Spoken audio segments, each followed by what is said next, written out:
The early 2000s conditioned me to believe that Chad Michael Murray was the actor of all actors, that no one in Hollywood could hold a candle up to his brooding, dramatic gaze. Unfortunately, as I've grown up and developed a frontal lobe, I've come to realize that that is not true, and maybe I was hypnotized by adolescent hormones. With the announcement of Freaky Friday's sequel, Freakier Friday, being announced, and the announcement of the return of the original cast, I wanted to take a look at Chad Michael Murray's filmography and see what he's been up to since his days of teen heartthrobism. Also, hi, I'm Angie. I talk about movies, TV, nostalgia mostly, which is why we are getting giddy over Chad Michael Murray. Welcome in. Welcome in. Stay a while.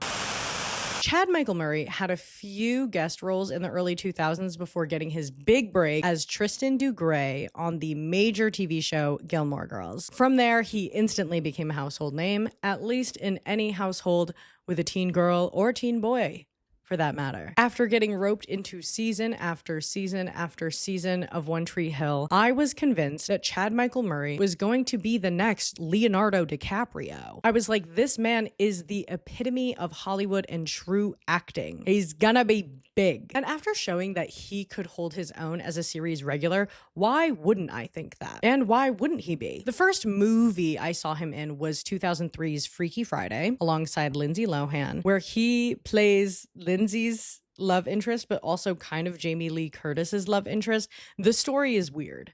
The story is weird when you think about what Chad Michael Murray had to be, but essentially he falls in love with Lindsay, but then as she switches into Jamie Lee Curtis's body, he kind of falls in love with the mother because the mother is really a teen. I don't know. The whole thing is so weird. If you think about it too hard, don't. Just enjoy the movie, you know? And he doesn't really push the story along. He's really a passenger in the Tess, Anna, Jamie Lee, Lindsay multiverse that's going on there. And some movies are just like that, right? It was his first movie. Some people are just going to be eye candy in a movie. And for his first movie, I think it's okay. I think it's all right that he did nothing in the movie. What's not okay is when you are in a rom-com, you are the rom part of a rom-com, and you don't do anything and you make no impact in the story. I'm talking about A Cinderella Story, by the way. I've already gone into full detail in my Austin Ames videos, so check that one out if you're interested in the nitty gritty of it all. But the TLDR is that Chad Michael Murray's character, Austin Ames, doesn't make a single decision in A Cinderella Story. So when you are the rom part of the rom-com, it just falls flat. I'll always hold a special place in my heart for this movie, but rewatching it as an adult, it just is a little useless and disappointing. Rewatching this one really made me reevaluate everything I thought I knew about Chad Michael Murray as an actor. After A Cinderella Story and into the 2010s, in my opinion, was a rough time for Chad Michael Murray. First off, did you know that him and Sophia Bush literally got married? I knew that they were dating. I knew they were an item, but I didn't know that they walked down the aisle with I do's in April of 2005 and then announced a separation in September of 2005 to then finally divorce in December of 2006. Then a bunch of really weird stuff happened.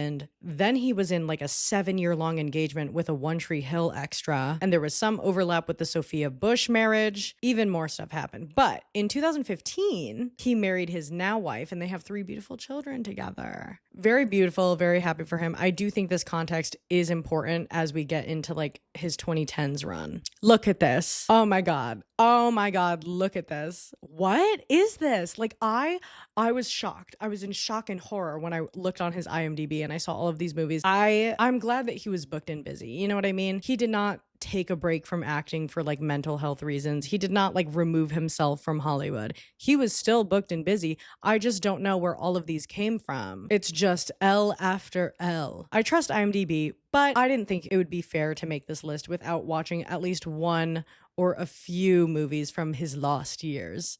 So that brings us into 2012's To Write Love on Her Arms. To Write Love on Her Arms was a movie born from a real life movement based on a real life story about a woman named Renee Yohe who struggled with addiction and mental health issues. This definitely caught my eye in Chad Michael Murray's filmography because I remember being a little emo tween and seeing To Write Love on Her Arms Arms t-shirts on all of my favorite bands. They were at every Warped Tour with a booth. And while the story focuses on Renee's struggles and rehabilitation, the movement was propelled by Chad's character Jamie Tworkowski,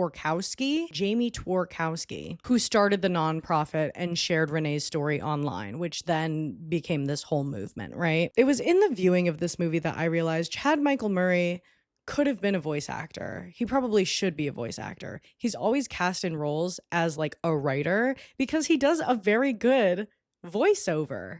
Like, it's brooding, it's dramatic, it's romantic, it's engaging, and maybe he should look into voice acting in the future. I'm just gonna drop that there. Despite being the second person listed on the cast list on IMDb and playing the founder of the nonprofit that is the title of this movie, Chad hardly makes his mark. Yet again, forgettable. For a movie about such a serious topic, it is entirely carried by Kat Dennings's portrayal of Renee Yohe as versus to Chad's portrayal of Jamie. Not only did this performance not move me, but Chad's portrayal of Jamie read to me as predatory as versus to inspiring. And that's like really bad.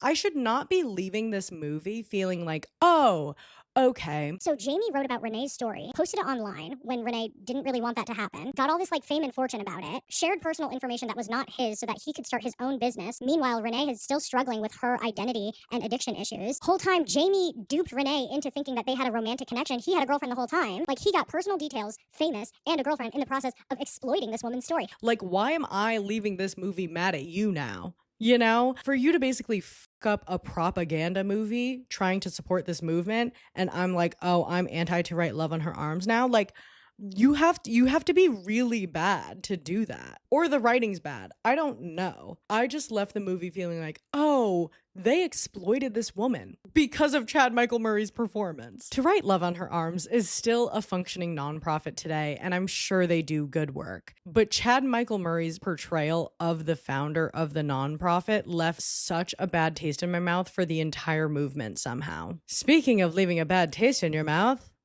oh my God, let's fast forward to this movie. Chad Michael Murray was in this movie called Ted Bundy, American Boogeyman. I was roped into watching it because I saw that it was from the same producers as Extremely Wicked,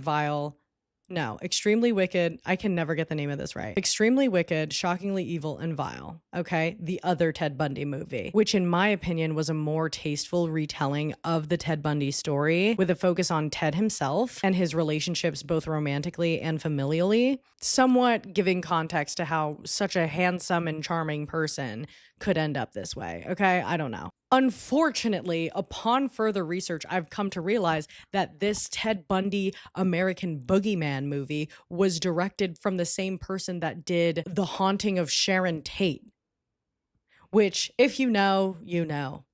It's not good. It's not good. Ted Bundy American Boogeyman was a tacky vehicle for violence through Ted Bundy's story. And in this movie, where Chad Michael Murray plays the titular character and arguably the most famous serial killer of all time, he somehow takes a backseat to the absolutely grueling and distasteful depiction of what happened. You watch the movie and you don't feel closer to his character. You don't feel closer to the victims. You don't feel closer to even the cops who were on the case. Like, you just leave feeling like, ugh, like, oh, I need to cleanse myself of what I just watched. I need to do some Reiki to take it out of me. Ugh. Oh God. Watching this movie really opened my eyes to a fellow young adult teen actor that actually elevated his game over time. Someone with depth and range, someone who understands the assignment and delivers every single time. And who could that be? Zac Efron. Yeah. Let's go through a quick timeline of Zac Efron's career, shall we?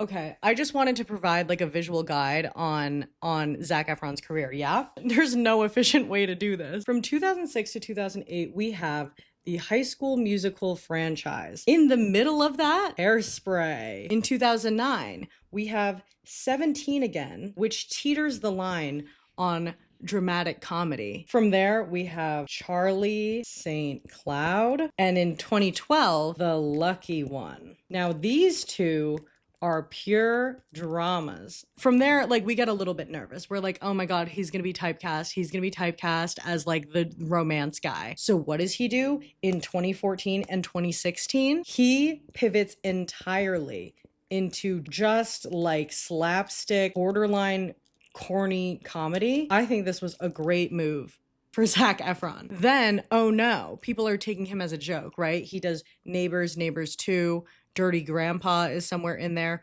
What does he do? He returns to form. In 2017, we have the classic The Greatest Showman, where he is literally walking in tandem with Hugh Jackman, which then brings us to extremely wicked, shockingly evil, and vile. There was no easier way to do this. I'm sorry. Do you see this? Do you see this? I'm drawing on myself. Subscribe if you were a Zac Efron non-believer, but over time and through proof of work, you have changed your mind. Because that definitely happened to me. Look at this work. Can you see this? I highlight these projects to show that there is a way to evolve from teen heartthrob to actual leading man if you have the chops. I truly thought this would be the path for Chad Michael Murray. Not just observing as a child, but even rewatching One Tree Hill last year. Let me know if you like the whiteboard. That was a new thing. I kind of like it. Instead, in the 2020s, Zac Efron is delivering heart-wrenching performances in 2023's The Iron Claw, which I've thought about once a week for the last 2 years. And Chad Michael Murray is giving us The Merry Gentleman. You know what I mean? These are the paths that you could have taken. And it's really, this is just really tough for me to see. Finally, let's talk about this godforsaken movie. Chad Michael Murray is not a dancer, okay? I don't know why they cast him in this dancing movie where the whole thing is about dancing. He's not funny and he's not a dancer. Let's not put him in the rom-com about dancing. Clearly, this was meant to be like a Magic Mike moment, but I think it's important to note Channing Tatum was cast as Magic Mike because he was a male dancer before even getting into acting. Then, of course, he has the background of Step Up. Like, the man dances, like he can dance. Chad Michael Murray's not a dancer. Why did we do this to him? Channing Tatum was in the background of Ricky Martin's She Bangs. So yeah, put him on the stage and make him dance, okay? I get that. He's a dancer. Perhaps let's not make someone who is so evidently bad at dancing be at the forefront of the romantic comedy where the dancing is what makes the girl fall in love with him. It's not reasonable. I don't want to see middle-aged shirtless men on the stage. I don't. At this point in my life, I don't. It was not charming. It was a little bit scary, if I'm being honest. I hope someone out there in the world found the movie fun. And like, no, it was not advertised as like the next coming of Interstellar, but God, I did not think that this is where Chad Michael Murray would be in the mid 2020s. So now it's time for our closing thoughts. Who is to blame for Chad Michael Murray's career? Is it his agent? Is it the casting directors of Hollywood? Is it himself and his personal life? Who's to say? Would I have liked to see his career pan out a little bit more like Zac Efron's or even Channing Tatum's? Yeah. Would I like to have seen him untypecast? 100%. I felt like he had more potential. But from the looks of it, that's not likely to happen. I'm still rooting for him, and I will continue to try and watch and support whatever dog movie he's in next, because he will forever hold a place in my heart. But I think I'm going to relinquish the hope that he's going to evolve in any impactful way. Let me know if you disagree with any of my takes here. I love chatting with y'all in the comments. That is the whole reason I do any of this, to start a discussion and hear different perspectives. I don't feel like my mind will be changed, but I am open to it. If you like this video, it definitely helps me out. And watch this one. I think you're going to like it. See you so soon. I'll see you in the next one, right? Okay. All right. Bye. Love you. Bye.